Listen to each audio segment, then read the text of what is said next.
Salut à tous, c'est Flo de Simalp. Alors comme vous pouvez le voir, aujourd'hui j'ai décidé de vous emmener en promenade. Alors quand on part en balade ou en randonnée de plus longue durée, il y a un élément indispensable qui fait partie potentiellement des éléments de sécurité, c'est la carte IGN. Mais avant de pouvoir l'utiliser, c'est indispensable de savoir la lire, savoir l'utiliser. Et le but de cette vidéo, justement, c'est de vous apprendre à utiliser les cartes IGN. Des cartes en France, il en existe plein et on a la chance justement d'avoir un territoire qui est très bien couvert en termes de cartographie puisqu'on trouve tout un tas de cartes différentes. Mais surtout, on est, je crois, un des deux seuls pays au monde à avoir un territoire national complètement couvert au 25 millième. On parlera tout à l'heure de l'échelle, mais voilà, d'avoir un tel niveau de précision sur l'ensemble du territoire, on peut se féliciter, donc grâce à l'Institut géographique national ou l'IGN, d'avoir ces cartes aussi précises. Il y a trois choses indispensables pour pouvoir utiliser une carte. Alors que ce soit une carte de randonnée, une carte d'orientation, une carte routière, peu importe les cartes. Pour moi, le premier, c'est être en capacité de lire sa carte, connaître sa légende et les éléments indispensables de lecture et d'utilisation de la carte. Sur toutes les cartes, on va parler d'échelle. Nous, les cartes de randonnée qu'on va utiliser, c'est des cartes qui sont au 1/25 millième. On a la chance en France d'avoir un territoire très bien cartographié et très précis. Donc 1/25 millième, qu'est-ce que ça veut dire? Ça veut dire que 1 cm de ma carte sera égal à 25 000 cm du terrain. 25 000 cm, si vous vous souvenez vos cours de primaire, tout simplement dans les tableaux de conversion, 25 000 cm c'est égal à 250 mètres. Dit autrement, 4 cm de ma carte est égal à 1 km du terrain. Donc ça c'est quand même assez intéressant d'avoir une idée de représentation de la durée de nos parcours avec ce kilométrage. Ensuite, si vous avez déjà eu la curiosité d'ouvrir une carte IGN, on a tout un tas de symboles sur la carte et c'est vrai qu'à premier abord c'est pas si évident que ça à lire. Donc on va pouvoir se référer à la légende qui est dans un rabat de la carte, mais ces légendes elles sont quand même assez complètes. Moi je ne vais pas vous lire la légende en entier, mais ce qui est à retenir c'est que dans cette légende on va trouver 4 éléments principaux.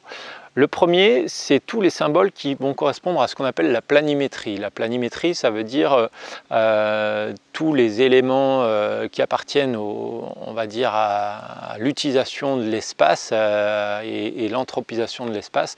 Notamment toutes les voies, chemins, routes, bâtiments, occupation des sols, donc la végétation. Donc on a tout un tas de symboles qui sont liés à ça. Les deuxièmes symboles qu'on va trouver, plutôt dans cette zone-là, les symboles qui sont plutôt liés au bleu, c'est tout ce qui correspond à l'hydrographie. L'hydrographie, c'est tout ce qui est lié à l'eau, donc que ce soit les cours d'eau, les ruisseaux, les rivières, les plans d'eau, les lacs, les glaciers, les zones de névé. Donc voilà, tout ce qui est lié à l'hydrographie. Le troisième élément, qui est un élément qui est un peu indispensable, c'est vrai que nos cartes, elles sont planes, mais que lorsqu'on est sur le terrain, on a du relief partout, comme ici, là je suis dans les pentes. Et donc ce relief, il est également représenté sur vos cartes, donc on appelle ça l'orographie.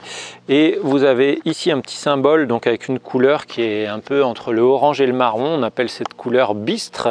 Et donc on a souvent donc, ce relief qui est représenté et matérialisé par ce qu'on appelle des courbes de niveau, des petits traits qui parcourent vos cartes.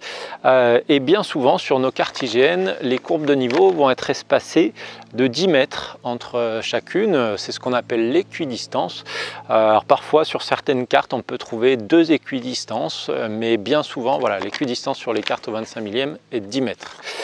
Et puis les derniers symboles, c'est tout ce qui correspond à la toponymie, donc les noms de lieux et puis tous les éléments touristiques.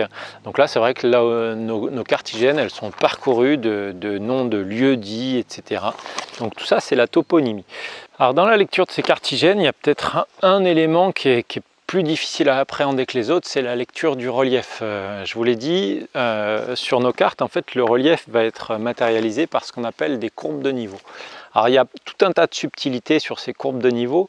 Je vais vous donner les principales. Alors, les premières, c'est connaître l'orientation des pentes. On ne sait pas trop quand on regarde les courbes de niveau si on va monter ou si on va descendre. Alors, le premier élément à retenir, c'est que tous les 50 mètres sur les cartes IGN, vous avez ce qu'on appelle une courbe maîtresse sur laquelle on va avoir son altitude de noter. Et tout simplement, en fait, le sens de l'écriture de ces courbes maîtresses donne l'orientation de la pente. Donc assez facilement, on peut savoir si on va monter ou si on va descendre. Ensuite, on a un autre élément important à connaître, c'est que plus ces courbes sont rapprochées, logiquement, plus la pente va être forte. A l'inverse, plus ces courbes sont espacées, plus les pentes seront faibles. Et puis le troisième élément, c'est savoir si on est plutôt dans des combes, des talwegs, ou plutôt sur des crêtes. Et ça, de la même manière, ce qu'il faut retenir, c'est que les chevrons de lecture de ces courbes de niveau, s'ils vont plutôt vers l'intérieur, et souvent on va trouver un ruisseau qui s'écoule, donc là on sera plutôt dans une combe ou un talweg, et à l'inverse, si les chevrons sont orientés dans le sens du bas de la pente, donc à l'inverse de vos chiffres des courbes maîtresses, on sera plutôt sur une crête. Voilà, donc ça c'est pour moi les principaux éléments de lecture.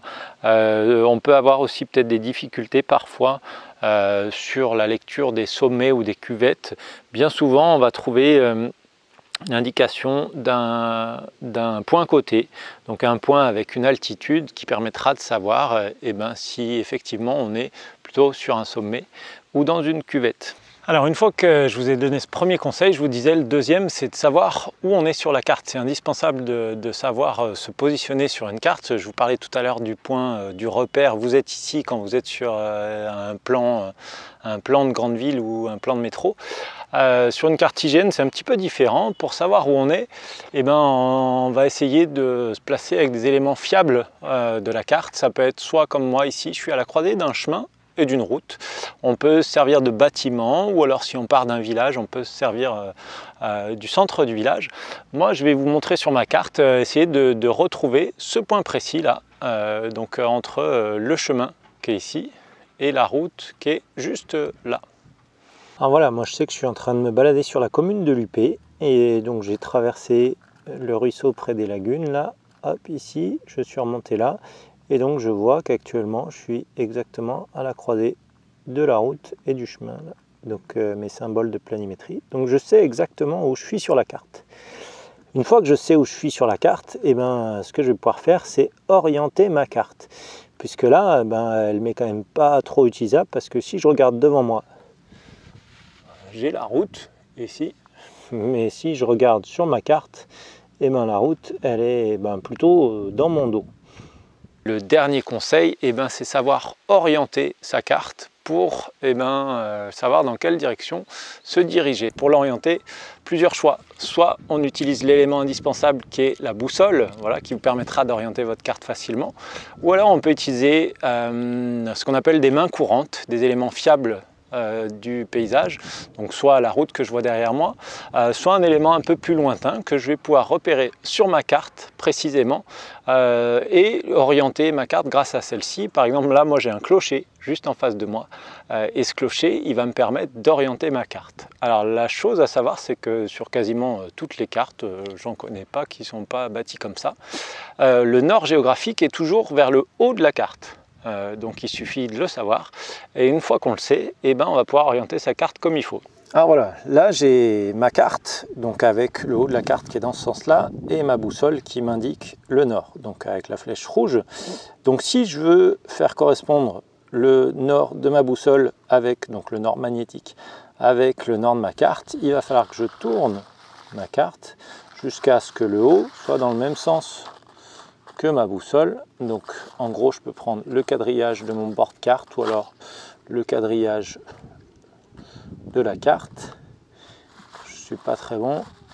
Voilà, donc une fois que je les aligne correctement, là on peut voir que le quadrillage de bord de carte est dans la même direction que ma flèche du nord. La carte est correctement orientée. Voilà. Alors, l'autre manière d'orienter sa carte dont je vous parlais, c'est si on n'a pas de boussole, on va prendre des points de repère dans le paysage. Alors là, je ne sais pas si vous le voyez, puisque je ne peux pas zoomer dans le mode où vous me voyez là, et je peux vous filmer ce que je vois. Mais j'ai le clocher de l'église qui est juste ici, là, au bout de mon doigt. Donc je le vois très bien dans le paysage, et on va regarder sur la carte ce que ça donne. Hop.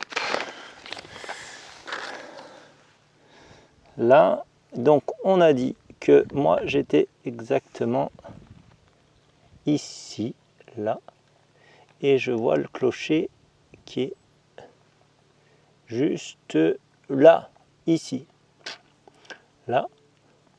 Donc il me suffit, donc si je plaçais, je vais vous mettre peut-être un point de repère, hop, avec un petit bâtonnet.